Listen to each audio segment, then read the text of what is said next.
El tema que voy a tratar es un poquito más de contexto histórico, de situar toda la obra misional de la Iglesia y cómo se ha entendido la misión a través del tiempo. Va a ser una cosa sintética, porque resumir 21 siglos de historia es como complicado, pero vamos a tratar. Eh, Tengamos una precaución, que se la escuchaba yo precisamente a un sacerdote historiador, el padre Juan Botero Restrepo, que decía, la historia es un plato que se come frío, porque si uno hace historia en caliente, puede cometer el error de interpretar de acuerdo a lo que uno piensa, no a lo que sucedió y en el contexto en el que sucedió. Y por eso uno podría decir, pensando la historia en caliente, que las misiones han sido siempre violentas, que las misiones han sido impuestas, etcétera, etcétera. Y sucede así. ¿Por qué? Porque uno está juzgando desde ahora y no desde allá. Hay que juzgar es desde allá. Por eso uno tiene que tener como una cierta calma histórica para interpretar, para ver los errores y las fallas y los éxitos, pero con el espíritu de un historiador que mira con calma lo que ha sucedido. De lo contrario, todo estaría mal. Y hubo cosas muy horribles. Por ejemplo, en estos días, ustedes han visto de pronto en el periódico un relato sobre un padre misionero que trabajaba por Santander y Boyacá, que le robaba los niños a las indígenas, se los llevaba para la misión, para bautizarlos y enseñarles la catequesis. Pues algo cruelísimo, quitarle los niños a las indígenas. Y también ese mismo padre, cuando llegó la jornada de vacunación antigua, que era muy horrible, que yo creo que solo me tocó a mí porque ustedes están todavía muy jóvenes, que era con unas jeringas grandes que colocaban la inyección para la lepra. Y era una cosa ahí como una guapanela, una cosa. Entonces los indígenas no se dejaban colocar eso. Entonces el padre cogió una escopeta y le decía, o se deja vacunar o le disparo. Evangelización eficaz. Sí. Bueno, entonces vamos a hacer como ese recorrido con los grandes modelos misioneros del catolicismo. El primero fue el de la iglesia primitiva. Fueron sobre todo 2 siglos en que la iglesia se extendió. ¿Cómo? A partir de pequeñas comunidades que daban testimonio de vida. Y eran muchos. Los primeros cristianismos fueron más de 10. Había judeocristianos, gnosticocristianos, helenocristianos, habían muchos que progresivamente se fueron uniendo, unos porque se separaban del todo, otros porque iban formando una única iglesia. Ese protocristianismo tenía como característica el testimonio, pequeñas comunidades que se reunían para celebrar la Eucaristía, donde el obispo, el presbítero, el profeta, el pastor, etcétera, porque se daban diferentes denominaciones, estaban al servicio de la comunidad y se distinguían precisamente por el testimonio, porque atendían a los pobres. Los diáconos tenían esa función, ayudar. Hoy el diaconado se ha vuelto un poquito clerical, pero el diácono era el servidor, lo que significa la palabra diácono. Y Él era el que administraba las limosnas, las ofrendas de la comunidad y les repartía a los más pobres. Entonces, ese testimonio fue el que llevó precisamente a la extensión del cristianismo. En ese caso, San Pablo es como el modelo, el paradigma del evangelizador, con sus viajes, con sus enseñanzas, con sus peleas, con las peleas que tuvo con San Pedro, porque San Pedro decía, no hay que hacer circuncidar toda esta gente. Decía, pero ¿cómo así? Y a los helenistas, ¿cómo les vamos a aplicar la ley judía? Entonces se reunieron en sínodo, el sínodo de Jerusalén, de que nos acaba de hablar la doctora Laura, donde se decía precisamente, no hay que obligarlos, porque ellos no son judíos. Y así se abrió entonces el camino a que otros grupos de otras razas o de otras etnias, etcétera, se unieran a la visión cristiana de la vida. Por otra parte, fuera de ese testimonio, se transmitía la belleza del mensaje cristiano: esperanza, igualdad, salvación. Y había un sello, el martirio. La gente decía, conviene pertenecer a un grupo que es capaz de dar la vida por lo que cree. Es el carácter testimonial de la fe, que es fundamental hoy. Hoy estamos volviendo a la experiencia y al testimonio. Y como nos dice Tertuliano, ¿qué decían los demás de los cristianos? Mirad cómo se aman. Mirad cómo están dispuestos a morir el uno por el otro. Eso es de Tertuliano. Ahora, por esas razones históricas que los historiadores tienen que dilucidar, cuando cae el Imperio Romano, en el año 476, la Iglesia ya estaba más extendida, muchos intelectuales formaban parte ya del cristianismo, y hubo una cosa sociológica muy interesante. La Iglesia era la única institución que había copiado mucho del Imperio Romano y por eso continuó funcionando. Ustedes se dan cuenta, por ejemplo, que nosotros todavía hoy en la Iglesia utilizamos los términos del Imperio Romano. Por ejemplo, basílica. Basílica era donde el emperador ejercía justicia. Sínodo. Episcopo. El episcopo era el que supervigilaba, que eran términos de la institución civil romana, y la Iglesia la asumió. Entonces, cuando cae el Imperio Romano, la Iglesia comienza a seguir manteniendo su estructura y se iba extendiendo por toda Europa. O sea que hubo un elemento también sociológico que le ayudó en un momento en que el Imperio Romano se dispersó, se acabó.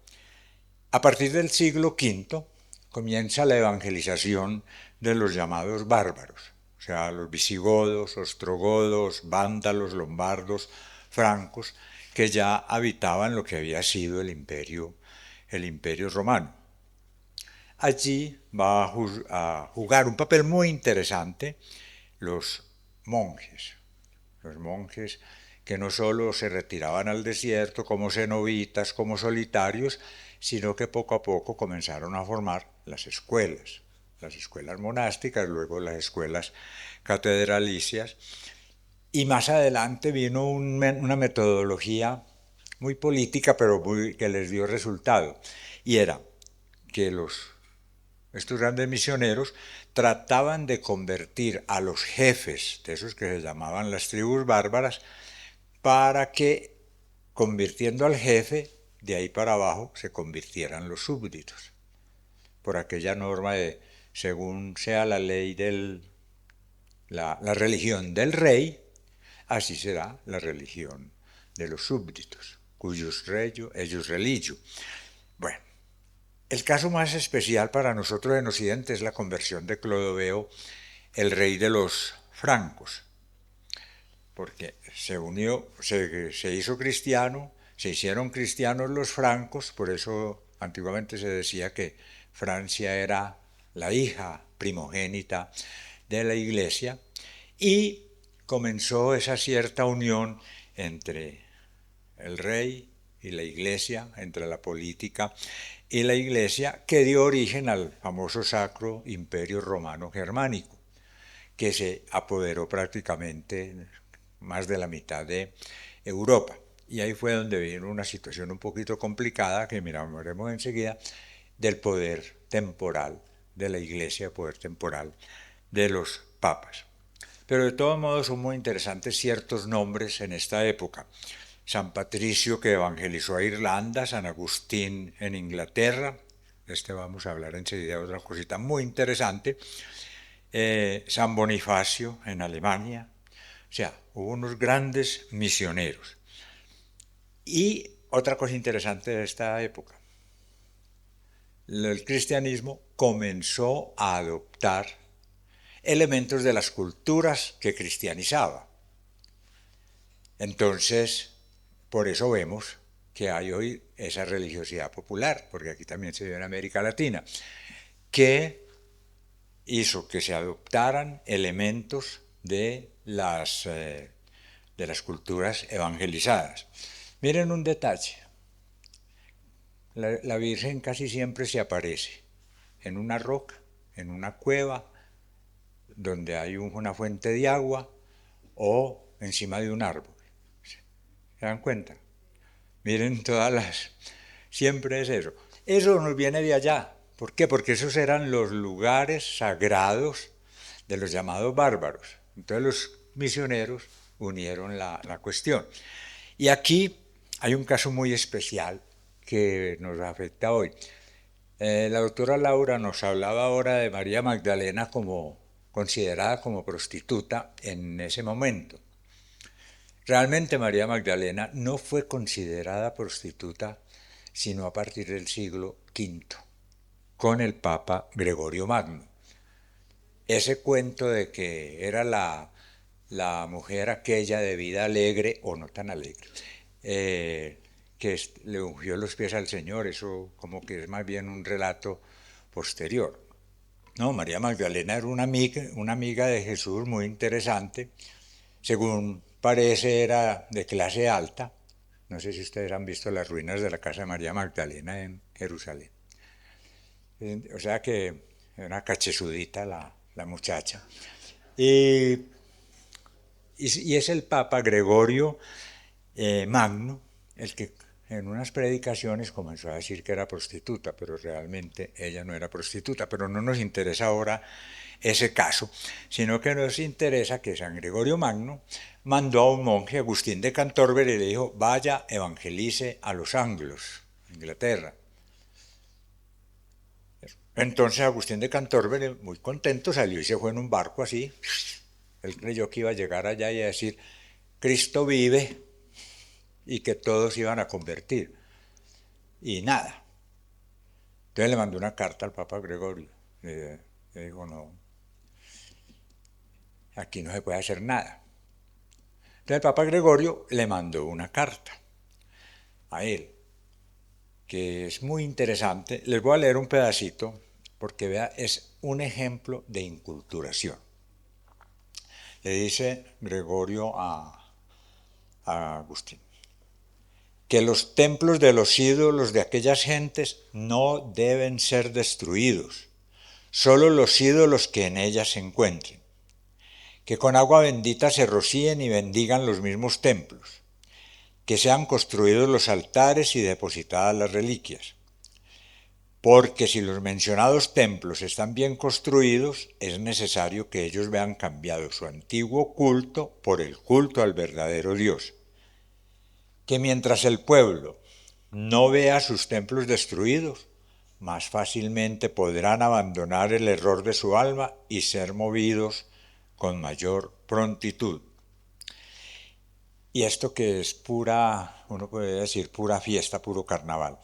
Y puesto que están habituados a matar muchos bueyes en sacrificio a los demonios, se les puede conceder celebrar la festividad de este género bajo otra forma.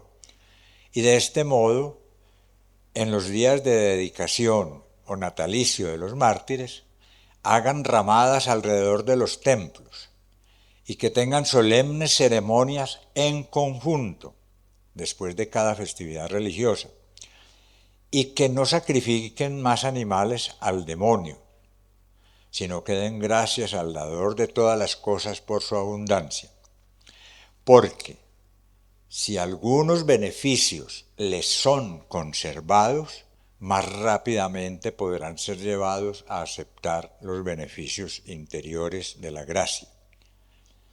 Porque es imposible arrancar a la vez de estas almas todos los malos usos, viendo que aquel que se esfuerza por escalar una cumbre lo hace paso a paso y no a saltos. O sea, no tenemos que llegar a destruir lo que hay. Utilicemos elementos de lo que ellos tengan y hagamos fiestas, y en vez de sacrificar el buey al demonio, hagan fiesta, asan el buey y se comen el buey, ¿cierto? Entonces miren, pura inculturación de la que estamos hablando ahora. Y esto mismo nos está mostrando entonces que ya desde Gregorio Magno, en el año 540 al 604 que él gobernó, se empieza a hablar de otro tipo de evangelización y de misión.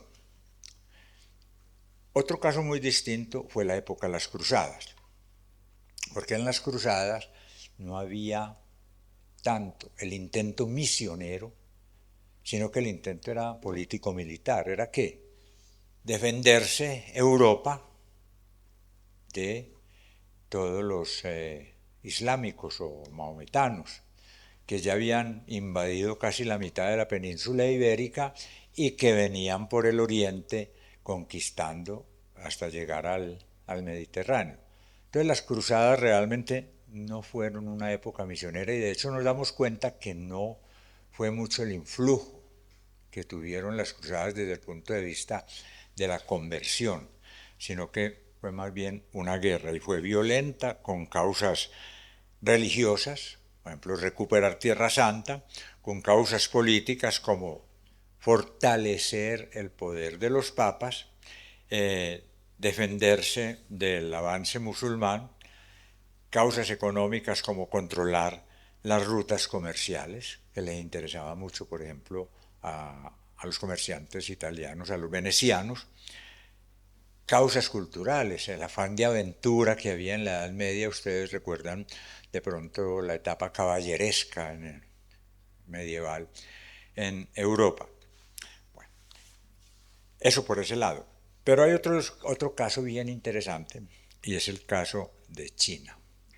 Ustedes han oído mencionar al padre Matteo Ricci, seguramente, el gran evangelizador de China, pero que no lo dejaron. Bueno, el padre Matteo Ricci era jesuita, y los jesuitas tuvieron un gran cambio de mentalidad, que fue el que promovió la evangelización en varias partes, todos los jesuitas, porque ellos dejaron esa mentalidad de pronto medieval de que solo se procede de esta manera y con esto, el catecismo y todo esto, sino vamos y nos metemos allá. Siguiendo un consejo que Gregorio le había dado a Agustín de Canterbury, que se había olvidado, los jesuitas lo retoman. Porque el otro consejo del Papa Gregorio era a Agustín, era, vea, vaya, consiga semillas, consiga herramientas, consiga libros, y todo eso se lo lleva para Inglaterra a evangelizar. Es que usted no vaya a predicar que Dios existe, sino también a promover la gente. Enséñeles a sembrar, y enséñeles a leer, y enséñeles a todo esto. Entonces, ¿qué hizo Matteo Ricci? Exactamente eso. Yo simplemente enumero. inculturación y respeto por la cultura china. Los misioneros aprendieron mandarín y aprendieron el confucianismo, es decir, cómo creen, etcétera, etcétera. No se vestían como sacerdotes, como misioneros, se vestían como sabios en astronomía y matemática. Y no comenzaron directamente, vengan, yo les enseño cuál es el verdadero, sino que comenzaron diálogos con los intelectuales chinos. Claro que eso creó problemas, porque en Roma, bueno, ¿cómo así? Eso está como muy raro, ¿cierto? Entonces, el Papa Clemente prohibió todos esos ritos chinos en el año 1704. Yo creo que hoy sería China católica si no hubiera el Papa suspendido esos ritos, lo que llamaba los ritos chinos. Y coincide, dijéramos, toda esta etapa de la misión en China con el Concilio de Trento. El Concilio de Trento, bien sabemos, fue la contrarreforma de la Iglesia. Llegó Lutero con la reforma, que era necesaria en la Iglesia. Ustedes saben que Lutero, cuando llegó a Roma y vio esa situación, dijo, no, esto no es por aquí. Y entonces el Concilio de Trento, ¿qué hizo? Una contrarreforma muy fuerte, porque fijó la liturgia, fijó los ritos, apareció el catecismo, fijó el comportamiento, la moral de los presbíteros, que estaba muy relajada, etcétera, etcétera, y consideró, en su afán de lograr la unidad, es decir, somos la única iglesia, esta es la única religión, tenemos la verdad, tenemos el poder, entonces solo se enseña esto. Y vino el problema, pues porque entonces esas novedades misioneras se frenaron y se impuso una misión muy obligada, que es la que nosotros sufrimos en América Latina, con excepciones, lógicamente, como Montesinos en México o Fray Bartolomé de las Casas, etcétera, otros ejemplos. Pero fue hasta cierto punto necesaria la reforma para volver a tener una iglesia con disciplina, pero horrible para la catequesis y para la misión. No sé si a algunos de ustedes les tocó estudiar con el catecismo del padre Astete o del padre Ripalda. Sí, o sea que hay algunos de la misma edad mía, eso sí está grave. ¿Ah? Pero era un catecismo de memoria que nadie entendía, pero nos lo teníamos que saber, porque si no, no teníamos fe y no podíamos hacer la primera comunión. Y decía unas cosas horribles. ¿Qué es fe? Fe es creer lo que no vemos porque Dios lo ha revelado. Eso pues de fe no tiene nada. Creer lo que no vemos porque Dios lo ha revelado. El padre Ripalda, ¿qué decía? ¿Quién es Dios? Y la respuesta era, es la cosa más grande que existe. Uno se imaginaba como la piedra del Peñol o no sé qué, la cosa más grande que existe. Y decía, salvador de justos y castigador de malos. Entonces, ¿qué imagen de Dios era? Era un Dios pesado, como gordo, como horrible, como que... ¿Sí o no? Y así nos tocó a nosotros. Antes somos cristianos. Bueno, listo. Ahora, el otro personaje que merece la pena ser mencionado ya aquí en América Latina es el padre José de Acosta, que usa la misma carta del Papa Gregorio, pero ya aplicada acá en América Latina. Y entonces él proponía instrucción humana y educación, escuelas, residencias y colegios para indígenas, seminarios para formar sacerdotes, seleccionar los educadores, adaptación pedagógica y plural según el grupo de los indígenas, respeto y uso de la lengua indígena. Él promovió, por ejemplo, el catecismo en lengua aymara y en lengua quechua. Entonces, trató de hacer eso, acá no se logró exactamente. ¿Por qué? Porque acá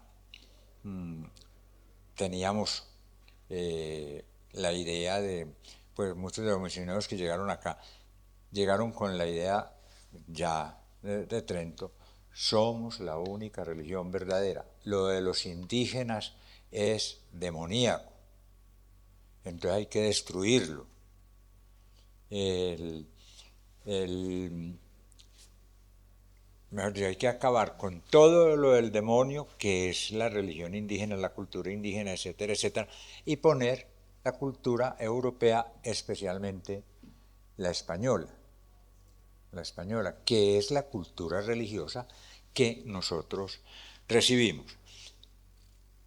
Y nos correspondió entonces imponer una única religión católica de alguna manera. Y por eso resultaron tantos sincretismos. Si ustedes miran nuestra cultura colombiana, para no ir muy lejos, vemos los sincretismos que hay. Un caso que de pronto nosotros hemos estudiado un poquito es el del norte de Córdoba, la región de Coveñas, San Antero, ustedes la conocen seguramente, donde hay una religiosidad popular que uno dice, eso es otra religión. Es una mezcla de catolicismo, de herencia indígena y de herencia negra. Entonces, imagínense, en San Antero el carnaval es en Semana Santa, que es lo más raro de todo el mundo, porque el carnaval en Europa es al empezar la cuaresma, ¿cierto? Y en la gran mayoría. Allá el carnaval del burro, que así se llama, o festival del burro, es en Semana Santa. Y si ustedes van, ven que es una mezcolanza de las tres cosas. Entonces ellos, por ejemplo, el sábado santo hacen un baile en honor a la Virgen, que yo no sé de dónde salió, pero es un bailar de allá, un son propio de la zona, y tomar roncito. O sea, que una celebración animada del sábado santo, ¿cierto? Y ahí hay unas cosas increíbles, y así es la fiesta de la Virgen del Carmen y todo. Entonces, y en el siglo, ya después de la independencia, fijémonos que lo que ocurrió en la iglesia colombiana fue una romanización. O sea, ¿qué es la romanización? Es decir, la religión católica es la única y verdadera religión, representación del Estado y dominio del Estado, y constructores de la civilización española. Entonces, fíjense las peleas del siglo XIX entre liberales y conservadores en Colombia, que casi todas las guerras civiles del siglo XIX fueron también por motivos religiosos.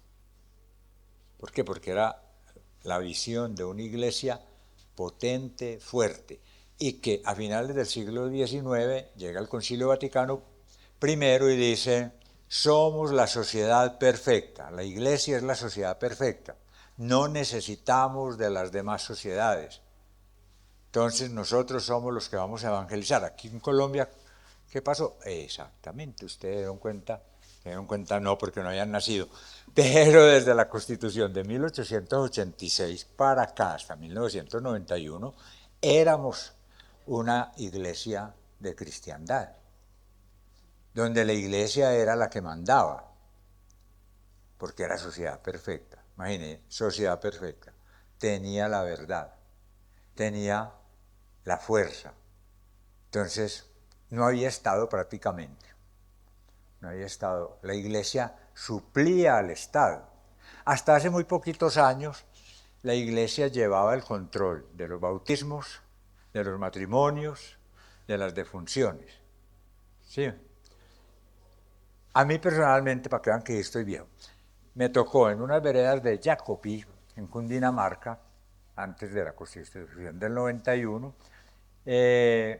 que uno cuando iba a bautizar, pues iba a las veredas a bautizar y le llevan a uno niños o muchachos. Pues vea, padre, este muchacho nació aquí en la vereda. No sabemos quiénes son los papás.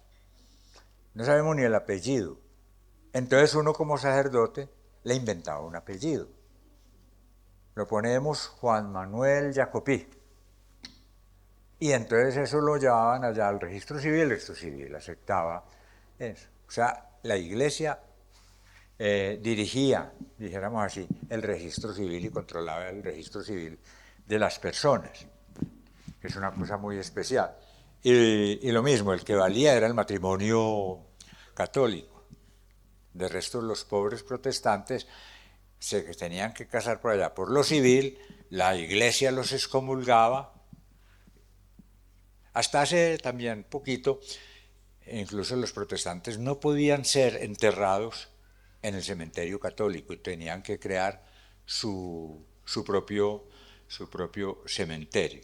O sea que tuvimos ese régimen de cristiandad hasta hace poquito y las misiones, entonces, ¿cómo se entendían? Como la imposición prácticamente de la religión católica romana.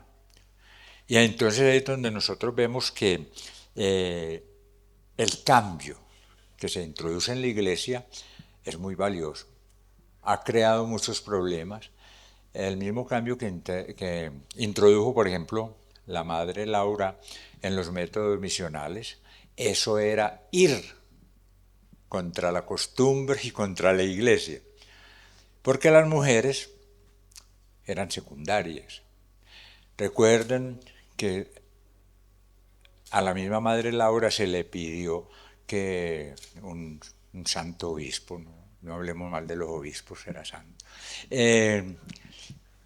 que sí, que las aceptaba en la misión, pero para que le ayudaran a los sacerdotes. Incluso hasta hace muy poquitos años hubo una o dos comunidades religiosas que podían ayudarle a los sacerdotes, pero a cocinar. Ellas barrían la casa cural, hacían la comida. Ustedes de pronto conocieron esas comunidades, ¿o no? Bueno, exactamente. Pero entonces, estábamos bajo un régimen católico, pero régimen de cristiandad, en que la iglesia manejaba la nacionalidad de las personas, pues creó nacionalismo. Manejaba la civilización, era la civilización cristiana española en nuestro medio. Y manejaba la fe verdadera, o sea, absoluto poder. Ya después de la Constitución del 91 ya cambian las cosas y están cambiando. Ahora, para ir concluyendo, porque ya por aquí nos pusieron la señal de pare, nosotros podríamos decir, el valor de la madre Laura está en que no sé, y eso los historiadores van a tener que estudiarlo, ahora lo insinuaron aquí, yo dije, hay que averiguar eso.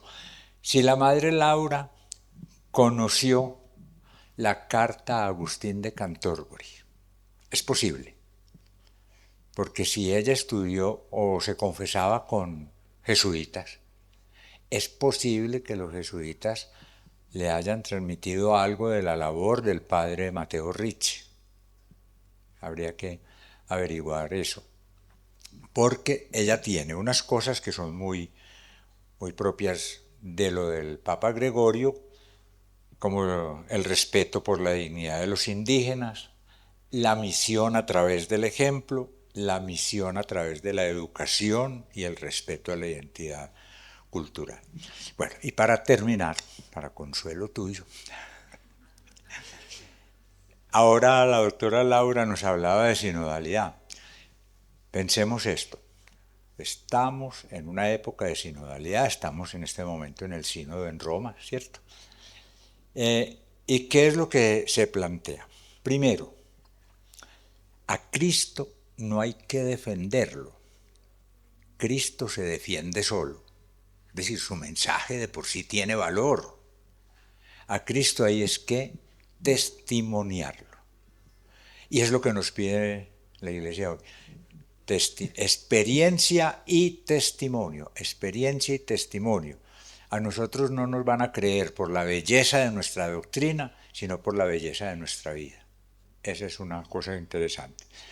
Y ahora, precisamente que estamos en sínodo, ¿qué es lo que quiere la Iglesia? Comunión, participación, misión. Si nosotros logramos cumplir eso, comunión, participación, misión, a través de nuestro testimonio, volvemos a evangelizar toda América Latina. Muchas gracias.